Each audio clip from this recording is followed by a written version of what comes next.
नमस्कार दोस्तों, स्वागत है आपका हमारी ऑनलाइन प्लेटफॉर्म पर। बीएसटीसी के एग्जाम में और पटवारी के एग्जाम में, ग्राम सेवक के एग्जाम में और एसएससी 10+2 एमटीएस में हमारा इंग्लिश का पोर्शन आता है। तो इंग्लिश की तैयारी के लिए हम अंग्रेजी की क्लासेस भी आज से शुरू कर रहे हैं। तो शुरू करते हैं हमारी जर्नी इंग्लिश के साथ। देखो, इंग्लिश में अच्छे मार्क्स लाने के लिए तीन चीजें बहुत जरूरी हैं। पहली, दूसरी और तीसरी, तीन चीजें। कौन सी जरूरी है तीन चीजें? पहली तो ये कि आपको रूल्स यानी कि ग्रामर पता हो, आपको ग्रामर पता हो, एक आपका वोकैब स्ट्रॉन्ग हो और एक आपको क्या चाहिए, प्रैक्टिस। प्रैक्टिस के लिए आपको बुक्स चाहिए, आपको बुक्स लानी पड़ेगी, प्रैक्टिस करनी पड़ेगी, वोकैबुलरी आपको स्ट्रॉन्ग करनी पड़ेगी। ये जो पोर्शन है ग्रामर और रूल्स का, ये पोर्शन हम डिस्कस करेंगे हमारी क्लासेस में। मैं आपको बताऊंगा कि अंग्रेजी में कौन से टॉपिक में कौन से रूल्स काम आते हैं और उनके सहारे आपको प्रैक्टिस करके अच्छे मार्क्स लाने होंगे। ठीक है, हम शुरू करते हैं हमारा ग्रामर का पोर्शन।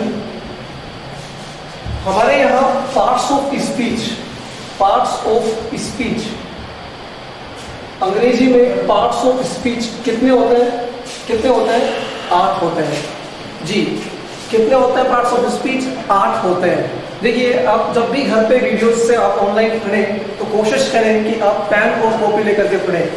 तकिए पर लगाकर ऐसे अगर आप लेट कर पढ़ाई करेंगे, थोड़ी ही देर में आप स्किप कर देंगे वीडियो को, और या तो आप अमित भड़ाना, जाकिर खान, फिर आप और भी है एंटरटेनिंग वीडियोस देखने लग जाएंगे, जिससे आपका समय 1 घंटे 2 घंटे कब चला जाएगा। उसके बाद आपको नींद आ जाएगी, फिर आपके फ्रेंड्स आ जाएंगे, टाइम बहुत जल्दी से निकल जाता है। कोशिश करें डिसिप्लिन में रहे। तो आपको क्या करना होगा? कॉपी टाइम लेके बैठना होगा, बोलना होगा। क्या बोलना होगा? अरे पार्ट्स ऑफ स्पीच कितने होते हैं? बोल मेरे भाई, कितने होते हैं? 8 होते हैं। चलो, आपको आते हैं, आपने पढ़ा था, स्कूल में पढ़ा था आपने कि पार्ट्स ऑफ स्पीच कितने होते हैं। कितने होते हैं? 8 होते हैं। मैं इनके नाम लिख देता हूँ, आप बोलना। अरे क्या लिखा मैंने? क्या लिखा? नाउन। अरे वाह। दूसरा मैंने क्या लिखा? प्रोनाउन। तीसरा मैंने क्या लिखा? जी जी, इसको जरूर बोले एक बार। क्या कहा आपने? जी, एडजेक्टिव। क्या कहा आपने? एडजेक्टिव। जी बिल्कुल बाबू जी, आप थोड़ा सा बोल रहे हैं गलत। जब भी ए और जे के बीच में डी आपको मिल जाए तो डी यहाँ पर साइलेंट रहेगा। जैसे कि कभी कभी ट्रेड्स में आपको करना पड़ जाता है एडजस्ट। क्या करना पड़ता है? एडजस्ट, ना कि एडजस्ट। एडजस्ट करना पड़ता है। ऐसे इसे क्या बोलेंगे? एडजेक्टिव। क्या बोलेंगे? एडजेक्टिव। भाई साहब, आपने बीएसटीसी कर लिया, आप टीचर बन गए, तो टीचर बनने के बाद जरूरी है कि आप सही से बोले। जब सर या मैडम ही गलत बोलेंगे, सर या मैडम ही अगर एडजेक्टिव बोलेंगे तो बच्चे कैसे सीखेंगे? तो जरूरी है आप क्या बोले इससे? एडजेक्टिव। जी, इससे आपने क्या बोला? बहुत सही, आपने बोला एडवर्ब। जी, वैसे क्या जब हम वर्ब बोलते हैं तो आर का समूह नहीं होता, उसे हम वर्ब बोलते हैं। ठीक है, एडवर्ब, वर्ब। जी, इससे हम क्या बोलने वाले हैं? एक बार पढ़ना भाई इसे। जी, प्रीपोजिशन। क्या बोलेंगे भाई? इसे बोलेंगे हम प्रेपोजिशन। क्या बोलेंगे? प्रेपोजिशन। जी, ये एक और है हमारे पास, इससे हम क्या बोलेंगे? कंजंक्शन। क्या बोलेंगे? कंजंक्शन। और ये आखिरी है हमारे पास इंटरजेक्शन। क्या है भाई? इंटरजेक्शन। अंग्रेजी में आप कोई सा भी वर्ड बोले, राम बोले, श्याम बोले, हरि बोले, गो बोले, अबे बोले, गुड बोले, बेटर बोले, बेस्ट बोले, कुछ भी बोले, एंड बोले, फॉर बोले, इट बोले, कुछ भी बोले, भाई साहब, या तो वो नाउन होगा या प्रोनाउन होगा, एडजेक्टिव होगा, एडवर्ब होगा, वर्ब होगा, प्रीपोजिशन होगा, कंजंक्शन होगा, या फिर क्या होगा? इंटरजेक्शन। देखो, एक टॉपिक ऐसा है जो इनमें शामिल नहीं है, वो है आर्टिकल। आर्टिकल इन सब में शामिल नहीं है। क्या कमी रह गई हमारे लाड़ प्यार में? कुछ तो कमी रह गई हमारी लाड़ प्यार में कि article in parts of speech में नहीं है। आर्टिकल एक ऐसा टॉपिक है, वो सब में है, वो नाउन में भी है, प्रोनाउन में भी है, एडजेक्टिव में भी है। आर्टिकल हमारे यहाँ 3 होंगे, ए एंड द, जिन्हें हम 2 भागों में बांटते हैं, डेफिनेट और इनडेफिनेट। डेफिनेट आर्टिकल एक है द, और इनडेफिनेट 2 आर्टिकल है, ए और एम। जो हमारे सारे टॉपिक्स में होंगे। तो मैं क्रमशः इन टॉपिक्स को आपको पढ़ाऊंगा। इन टॉपिक्स के थ्रू कोशिश करूंगा कि आप अंग्रेजी में थोड़ा सा इंटरेस्ट आप अपना डेवलप करें। एक टीचर का बेसिक ऑब्जेक्टिव है सब्जेक्ट के साथ आपको जोड़ना, उसके बाद आपकी अपनी मेहनत है, आप उस मेहनत से कहाँ तक अपने आप को ले जाते हैं वो आपका अपना काम है। ठीक है, तो मैं शुरू करता हूँ। हमारी पहली वीडियो है तो हम शुरू करते हैं आज से नाउन को पढ़ना। जी, नाउन यानी कि संज्ञा। आप जानते हैं हिंदी में संज्ञा की परिभाषा, आप जानते हैं हिंदी में संज्ञा की परिभाषा कि किसी व्यक्ति, वस्तु, स्थान के नाम को संज्ञा कहते हैं।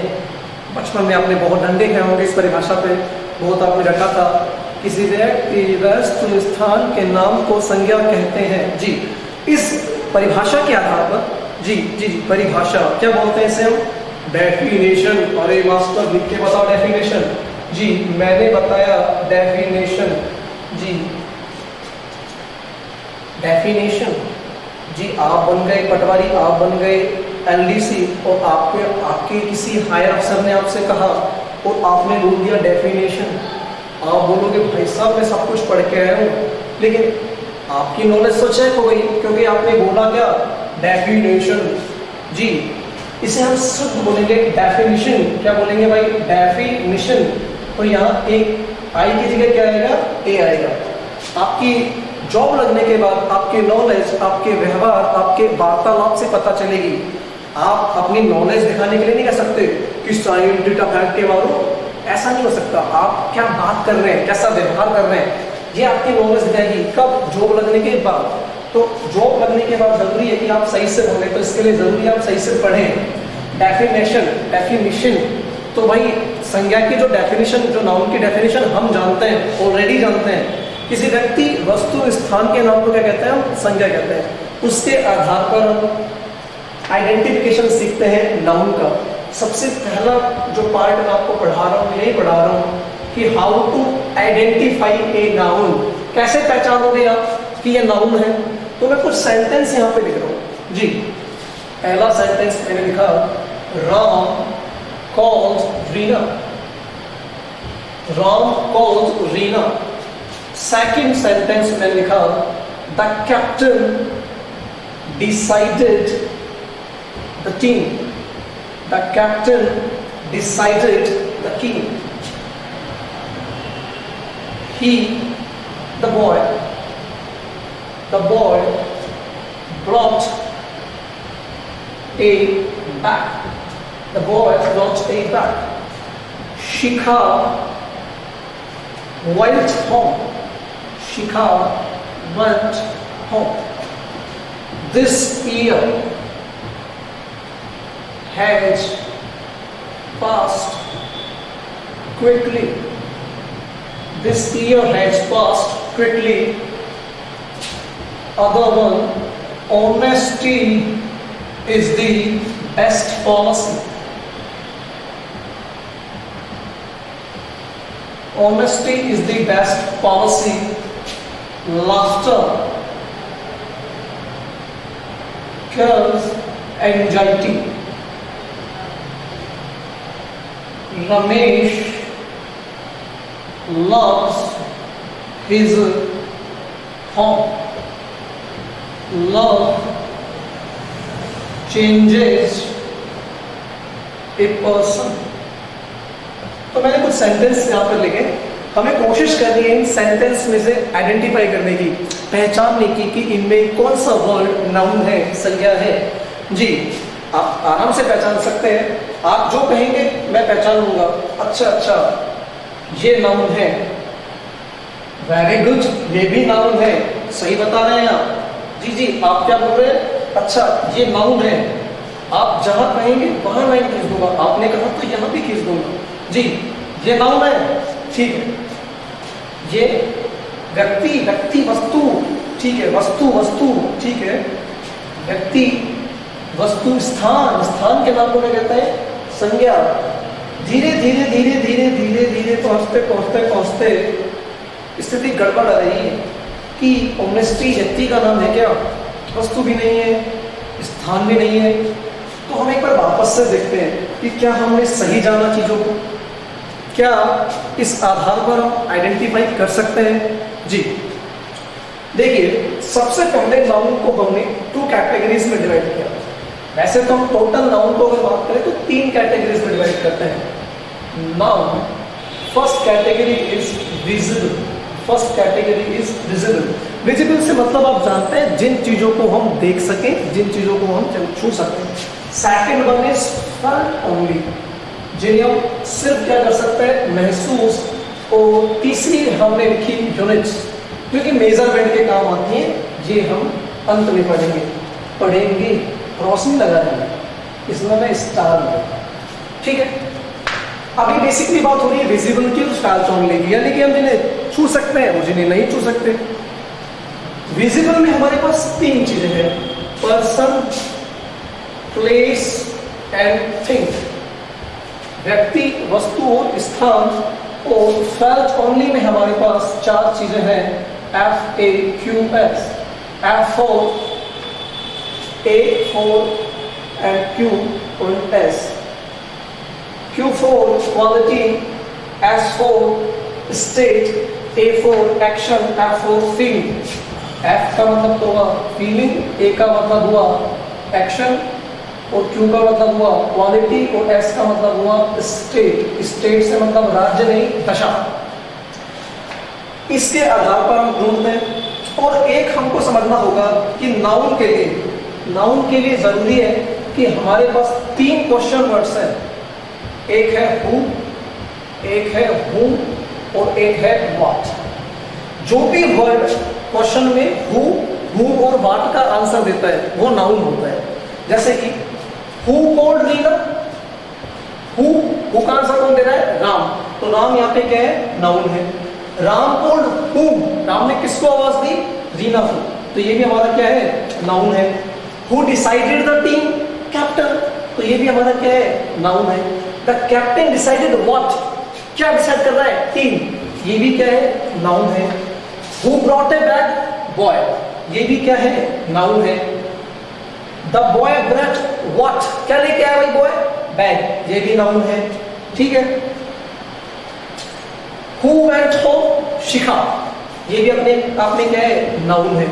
लेकिन शिखा वेंट वेयर, भाई शिखा कहाँ जा रही है, घर जा रही है, तो ये यहाँ पर होम किसका आंसर दे रहा है, वेयर का। तो जो वेयर का आंसर देते हैं वो क्या कहलाता है, एडवर्ब। एडवर्ब ऑफ प्लेस कहलाते हैं। तो अपने आप में होम दिखने में स्थान का नाम है, लेकिन यहाँ पर संज्ञा का काम नहीं कर रहा है। कोई चीज देखने में कैसी है उससे मतलब नहीं है, वो किस काम आ रही है उससे मतलब है।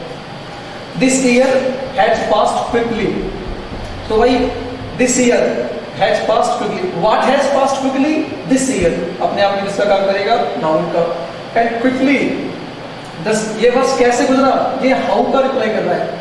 और ये हाउ वाला भी क्या रहेगा, एडवर्ब, एडवर्ब ऑफ मैनर। तो हाउ भी क्विकली भी यहाँ पर नाउन नहीं है। Honesty is the best policy, what is the best policy, honesty. Honesty visible नहीं है, ऑनेस्टी बाई फीलिंग है, FAQS लिखा था मैंने। अब ये आगे वो वाले felt only.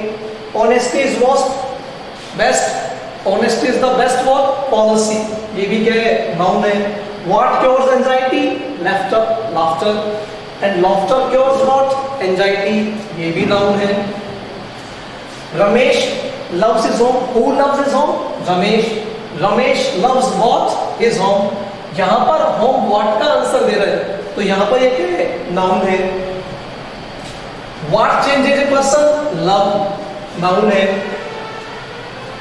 what change whom, कि भाई ये किसको चेंज करता है, पर्सन को, ये भी क्या है, नाउन है। तो बेसिकली हमें समझना है कि किसी भी सेंटेंस में जो हु का, whom का और what का आंसर्स देते हैं उन्हें हम क्या कहते हैं, नाउन। नाउन वो होते हैं जिनको हम छू सकते हैं, विजिबल भी, और जिन्हें हम सिर्फ क्या कर सकते हैं, महसूस। ये हमारी पहली वीडियो है सिर्फ नाउन को पहचानने संबंधित। आगे हम बात करेंगे नाउन की विभिन्न कैटेगरीज के बारे में, इसलिए देखते रहिए, आज तक नहीं देखते रहिए एकलव्य कोचिंग संस्था, और चैनल को सब्सक्राइब कीजिए। Thank you.